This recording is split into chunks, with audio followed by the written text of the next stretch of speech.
Hello everybody, it's the Corsair here. Listen, I thought I'd let you all know that unfortunately the video that I originally done was too long for YouTube, so I'm doing a shortened version here right now. Now, number 10 was the Autons, and I thought it would be definitely a good idea to at least see them come into future seasons in Doctor Who. I know they've been, around for a while now. I just think that it would be a great thing for the 8th Doctor to come up against the Autons. Possibly more of the Nestine consciousness. I think it would be ideal on that one. Number 2. Well, that was Sutek. I think he's a brilliant monster. Osarian.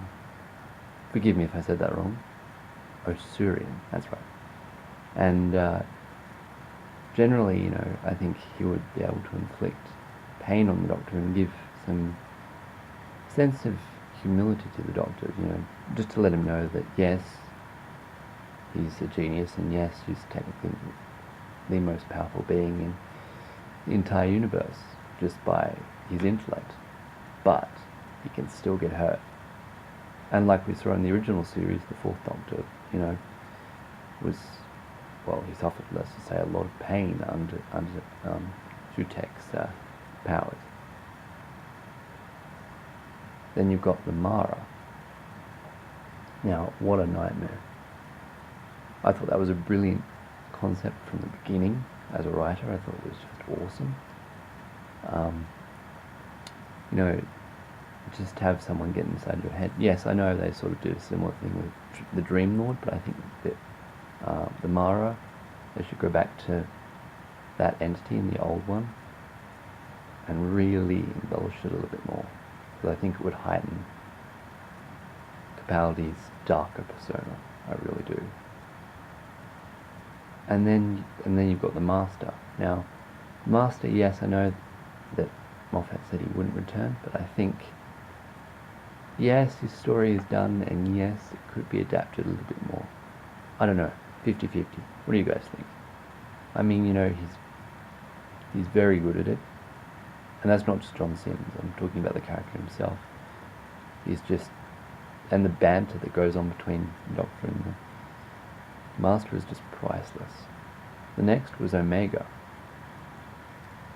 Now, I think Omega should return because, well, he's just, let's just say, a genius, maniacal. And he's old.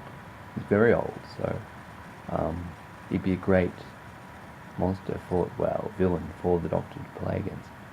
Particularly Capaldi, I think they would gel perfectly together. And then you've got Fenric. Now, Fenric was one that I was really keen on introducing because, well, Fenric is basically, as far as he considered himself anyway, the ultimate evil. So yeah, I think he should come back, and we haven't seen him since the 7th Doctor's run. I think it would be a shame if you just left it like that. Yes, I know fan fiction said that he died, but I don't think you could really kill the old ones. Yes, I know it is speculated that the Great Intelligence died, but I don't think old ancient beings like that would really allow themselves to die that easily. And then you've got number 1, really, which is, well, the Valiant. He's just, I think it's about time that, he should come back around to Doctor Who, especially considering if you think about the Trial of the Time Lord, if memory serves me. Yes, it was the 6th Doctor, Trial of the Time Lord. The Master stated that in between his 12th and 13th regenerations, the Doctors, that is, the Valiant appeared. Now, if you consider the lineup or numbering debacle that was caused by, Moffat generally in 11, you realise that the 13th incarnation was was the 11th Doctor, and the 14th incarnation is Capaldi. So it's well overdue that he should come back. The Valiant, that is. Well overdue. I think he should, because that would offer a really, really interesting set of stories that writers could run off, generally speaking. And I forgot one more, and that was the Fendal. I would love to see the Fendal return. I really would. He's just, or it, I should say, because powerful beings like that don't have a gender.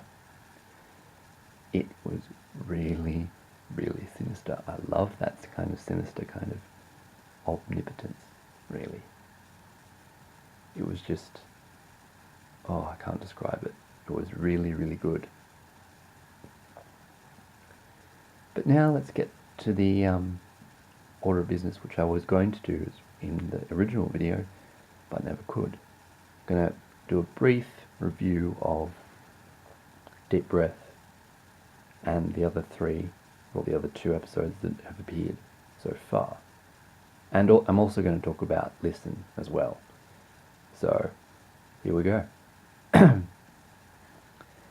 I think Deep Breath was a really good episode. I didn't like it, oddly enough, when I first watched it, but I think it got better and better as I kept watching it. The slapstick was funny. I found that really good. And Capaldi's attitudes, and complete mentalness just worked it perfectly. And when he said, hey, big sexy woman to the dinosaur, I laughed so much. I think everybody did.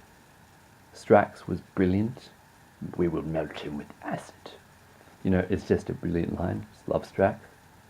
And Jenny and Vastra, I don't understand. Now, I may come under scrutiny for this, but I do not understand the criticism that was given for the kiss in that episode. I really don't understand it, period. Yeah, I just don't. I'm not going to say any more on that. It was a brilliant episode. I think the half-faced man was, well, he reminded me a bit of Jack the Ripper. And I know that rumour was flying around before he aired on the show. But no, the Clockwork Droids I thought were a good idea to return as well. It was bound to happen too. Moffat often reuses things that, in his writing, as loose ends. And I thought it was a really funny, really dark, and really all-around good episode. I'd give it 5 stars if that was the review, which it is. But if it was a movie review, I'd give it 5 stars. Into the Dalek, yes, it was a bit more different. I was kind of disappointed that the Dalek didn't change into a completely good Dalek. I know I've come up against a few Whovians that would disagree with me on that one, and that's fine. But I don't know. I just like to see a genuinely good Dalek just for once, just to change things up a bit. And then you've got the Robots of Sherwood. Oh my god, what a laugh! The Doctor's banter between him and Robin Hood was just epic. Now, the reason I'm saying epic because I love the whole power play between I'm tougher than you. It just reminds me of the same scenario as you've got to be a screwdriver than me from the day of the Doctor. It was brilliant. I loved that entire banter. It really added a cheeky element to the humour. It really did. And Jenna Coleman, she again aced it entirely. We're seeing more and more of a character as it goes on, and it's getting better and better. I'm loving it. I can't wait to see Listen. I bet you it is an entity of some kind, given how the trailer was laid out. But we'll have to see. I would love to see it though. I can't wait. What do you think of the episodes? And my suggestions. Leave a comment below, and see you guys